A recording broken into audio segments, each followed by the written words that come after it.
If you venture into the pubs of Shrewsbury this Christmas Eve, you may encounter a pale, almost grey, deathly grey young man. He seems a little out of place in what appear to be 1970s style clothing. Is he doing it for a bet? And his hair's on end, a little like a youthful Rod Steward. But he seems kind and honest, if anything maybe a little too honest for today. Early in the evening you will probably encounter him in the boathouse, but he's unlikely to dwell long. You see, the old bar has long since gone, and the prices in the lounge are no longer a penny or twopence more. The premium now is probably many pounds. Furthermore, the boathouse no longer serves warm pints of mild, his favourite tipple. Should he ask you to take his hand, he will take you on the most incredible journey of the ghosts of Christmas past.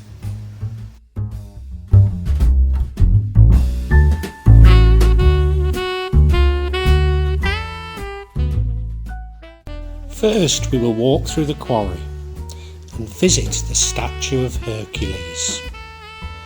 Hercules is no longer castrated and has a fig leaf covering his missing parts.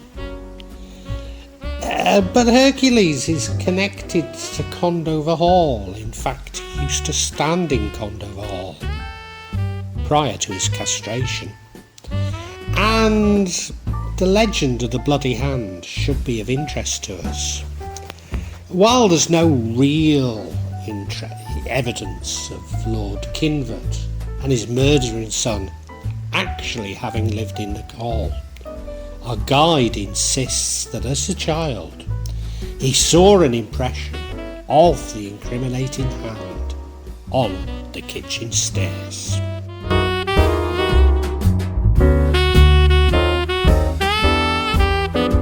Within the quarry is the beautiful garden, the dingle, so let us visit the dingle.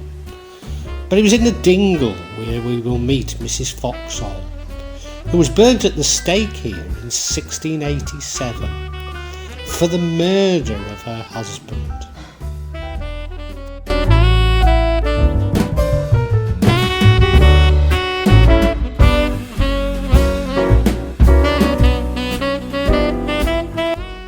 After leaving the quarry, we pass by Rowley's mansion, which was the old Shrewsbury Museum, and where our guide spent so much of his youth before deciding to misspend it in the pubs we're about to visit. Whilst frightened by the suits of armour, he never did see the spirit of an old lady in a four-posted bed. Only rarely does he go into the King's Head. Whilst not frightened of the spirits in the upper floor, he was offended when challenged about his age by a former landlord. You see, he was the only one in his party who was actually over 18. But he's always been youthful, even feminine look about him. So different to the boathouse where he'd already drunk for many years.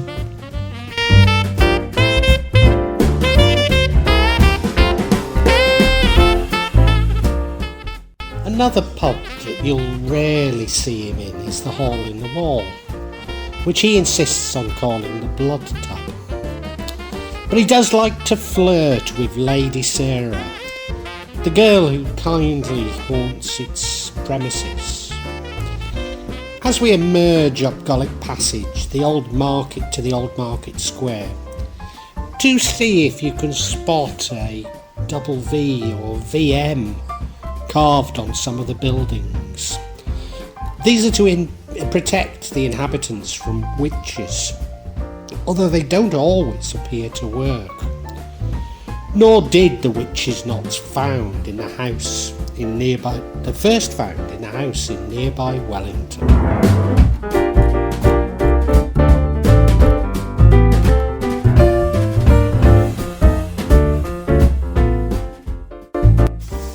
our guide also can't resist flirting with Kerry in the Meg's Head. But Kerry's no apparition. No, she's all real. And all woman. On the top, the second or third floor to American viewers. Of this hostelry is a painting of a prophet, although some say it looks more like Poseidon, which is said to have led 3 people to their suicides: a young woman, a coachman, and a soldier returning from World War I. But unlike Kerry, our guide has never seen the painting, only photographs of it, nor indeed has he felt the presence of these troubled souls in the Mag's Head, despite it being called the most haunted pub in Shrewsbury, and that is saying something.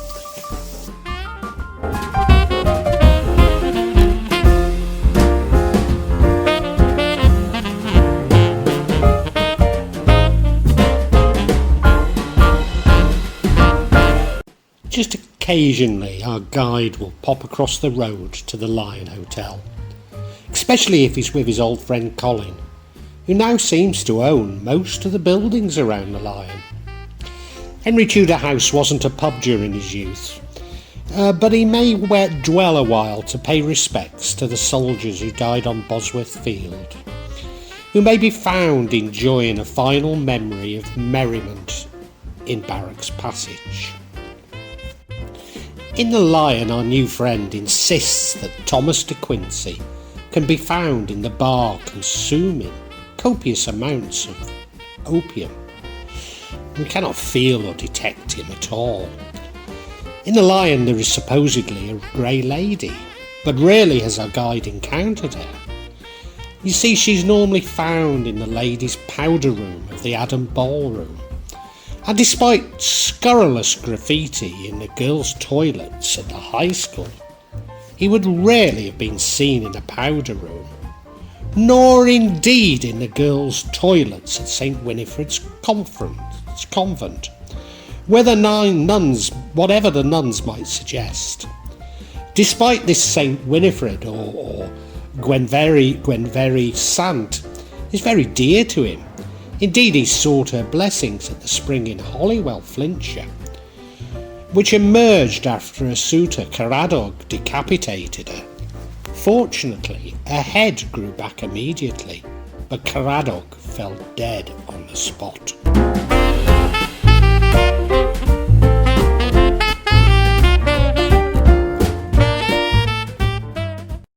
Being Christmas, there's nothing our hero loves better than debating theology with monks. In truth, he likes it any time of the year. So this will take us to the Golden Cross. That's where the monks of Old St. Chad's Church would access through a tunnel. In common with early Christians, they have no objection to him describing Jesus as a prophet. You see, following the conquest of Andalusia and Constantinople, they're unable to accept Mohammed as a prophet also, describing this youth as a heretic or even a Satanist. But despite the strength of the debate, it really does all seem to be in good faith. Well, it is Christmas. But just occasionally, the royalists who used to drink in the Golden Cross will gang up on this youth, and when it gets too much, and despite it being Christmas, and him being a compassionate fellow, he's been known to throw a plate with an image of Bowes-Lyon across the pub. Another pub where he may debate theology with monks, this time from the Abbey, is the Dun Cow. But here he's also felt the sharp tongue of the Dutch cavalier who was hung in its stables. You see, the cavalier is aware of his parliamentarian sympathies, but worse still, this youth is a commoner and has no right to hold court in his pub. We cannot be sure if our guide is a parliamentarian sympathiser, unlike Captain Bembo, for he cannot countenance the persecution of cunning folk in the east of England, nor indeed the attempted genocide of Catholic Ireland. You see, he's familiar with the harrowing of the north following wild Eadric's resistance to William the Conqueror, and he may sometimes be found on his beloved Stiperstones, riding with wild Eadric, Lady Godda, and the Wild Hunt.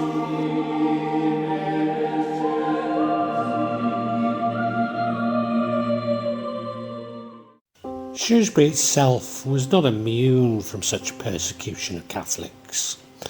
Smells of burning flesh can be detected from the old house on Dogpole, despite it having been owned by a prominent Catholic family. There is no record of their execution, let alone having been burnt to death. Following the capture of the garrison of Shrewsbury by the parliamentarians, Irish Catholic mercenaries were hung on the approach to the castle. Close by where these mercenaries were hung, Bloudie Jack can be seen dragging his victim, Mary Ann, towards his quarters in the castle. Bloudie Jack is said to have raped and murdered 8 virgins from Shrewsbury, keeping their toes and fingers and trophies. Jack, like so many criminals at the time, was hung, drawn and quartered at the Buttercross, at the top of the Pride Hill. Others would include Dafydd Gruffydd, the last Prince of Wales, but almost certainly not Henry Hotspur, despite our guide's insistence that he was. Although others claim that Bloudie Jack's head was placed on a pole on the top of Wild Cop, which certainly was the location for such gruesome poles. Perhaps the most remarkable thing about Bloudie Jack is that he should have found 8 virgins in medieval Shrewsbury. You see, at the time, Shrewsbury was known as Scrubbersbury and had a reputation for its working girls. This reputation can still be traced at Grope Lane, or shut as our young fellow insists on calling these small passageways, which in common with many red light areas in English towns at the time was actually known as Grope. I can't say it, so I'll spell it, C-U-N-T Lane, leaving no doubt as to its true purpose.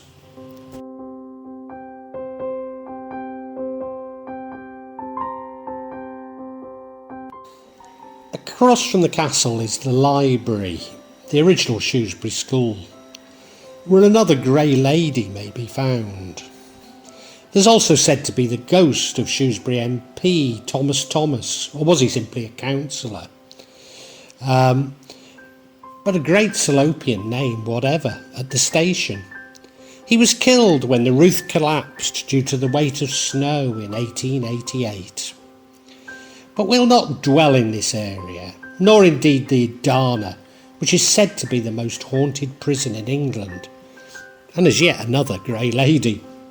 Or might they all be the same grey lady, including the grey lady who haunts Condor Woods? And you see, there's also a grey lady at the RSI. But there is a more sinister spirit which hangs around the old operating theatre, waiting to take the unfortunate to their afterlife. As indeed there's also said to be a wraith, a female wraith, on Barracks Passage, which ushers people to their deaths. However, at the prison it might be just possible to see the Market Drayton poacher, Poddy Padmore, distributing cigarettes to those unfortunate enough to be incarcerated here. Now let us return to Shrewsbury's pubs. After all, it is Christmas Eve, and a time for merriment, however sombre this tour may seem. Despite its reputation for hauntings, we will not dwell around the Prince Rupert Hotel. It's located on Butcher's Row, as this is where the old meat market was. But after all, we've got into enough trouble for our guide's supposedly parliamentarian sympathies to bump in to the most famous royalist cavalier of them all, Prince Rupert. However, it is worth noting that one of the directors of Christmas Carol, when filming in Shrewsbury, is said to have seen a ghost here. Now, we'll go and meet the young steeplejack, Robin Acheson, in the Three Fishes, on Fish Street, marking the site of the old fish market. Following drinking a gallon of beer, or was it mead, Robin accepted a bet to scale up the spire of St. Alkmund's, encouraged by local youths. Was he frightened by the devil's claw marks on the spire? Nah, he was simply pissed. Robins can sometimes be seen on the spire of the St. Alkmund's, from where he fell to his death, but he prefers to linger in the Three Fishes. Rather strangely, St. Mary's contains a grave dated 1739 of the unfortunate Robert Cadman, the showman, who engaged in a similar act of bravado, slaying down its spire, the tallest in Shrewsbury and one of the tallest in England, on only a breastplate. Robin Acheson can often be found drinking with a poor young man who's buried in nearby St. Julian's graveyard. This unfortunate was found dead in his room at the Lion after a night out on the town, but some say he can be heard scraping from his grave.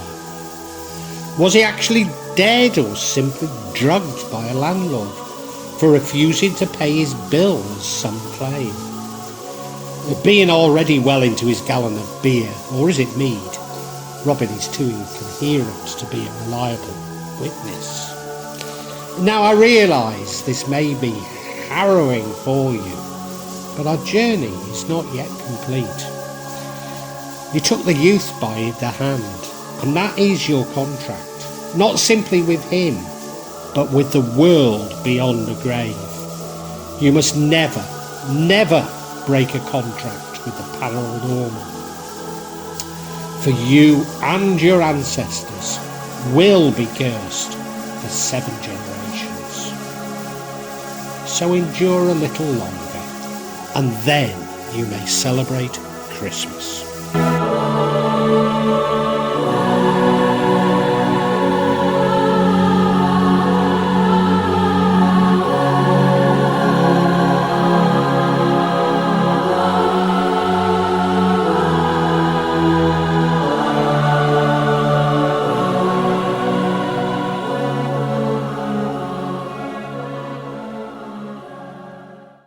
As we walk to the old post office, there's a distinct smell of lavender in the air, as this is where the lavender girls plied their trade to offset the smell of coach horses. Now in the cellar of the old post office dwells a cellar girl who busies herself tidying up. She's said to have tidied the room of an apprentice shop boy who stayed at the old post office for many years and never tidied his own room, nor did the landlady. But watch your pint and she'll grab it if you don't hold on to it fastly. Wait. Can you hear music coming from an outhouse? As we reach the top of the stairs, our new friend takes to the decks and plays a few classic 1970s soul records, beginning with a theme from Shaft. Friendly though he is, it's hard to imagine this earnest and somewhat studious young man who dwells so much on ghosts and spirits ever being so exuberant, dare I say even excitable. The Loggerheads is the final inn for us to visit, our host's favourite. Another girl is said to be in the cellar, Could it be the same cellar girl found in the old post office? Well, it's a bit unlikely. She's more likely to have had a somewhat different profession. You see, the Loggerheads was a brothel, with eager men being spotted, pint in hand, queuing up the stairs. We sit in the men's room, which was male only until 1975, as our young friend explains, also recounting how the rule of thumb originated in Shrewsbury. It referred to a local rule that a man could only beat his wife with a stick thinner than his thumb. Our appetite truly whetted at this point, and we inquire where we can find out more about the ghosts of Shrewsbury, and he suggests Maggie Love, whom he insists on calling Margaret, as a reliable source. But he waxes lyrically about the author Mary Webb. Indeed, he seems so taken by Mary that we inquire if he actually knew her. To which he replies, "Oh no, I'm much too young," although I had been acquainted with some of the girls at the school which bears her name.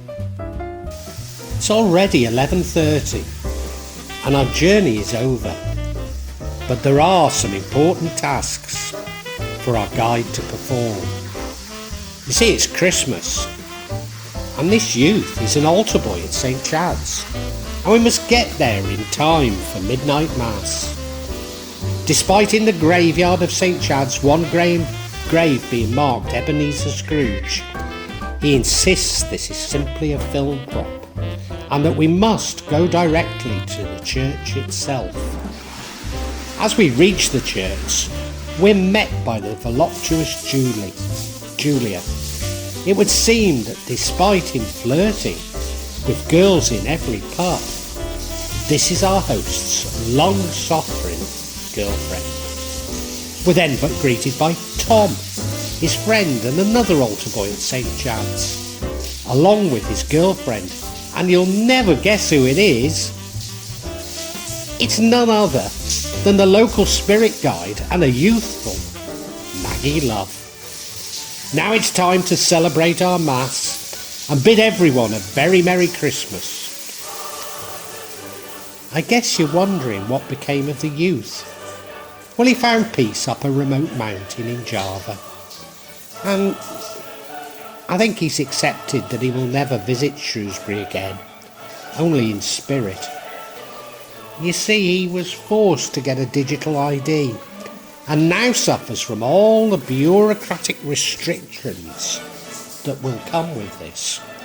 Furthermore, like all overseas visitors to Shrewsbury, he finds his money no longer accepted by many traders, and therefore finds it very difficult to perform even the simplest tasks when visited. But the biggest reason why he would probably never come again are that the airfares have risen by between 400 and 1,000%, assuming that flights are even available, which often they're not. Of course, we all need to save energy and the environment, which he willingly accepts. Although he does have a sneaking suspicion that this energy saving is really to power Web 3, 5 and 6G telecoms, and the blockchain underpinning new forms of capital accumulation. But do not shed a tear for your guide. He's found happiness in a faraway land. But should you see him this Christmas Eve, looking bewildered, wandering around Shrewsbury or the Stiper Stones, bid him a very Merry Christmas and point him back in the direction of Java.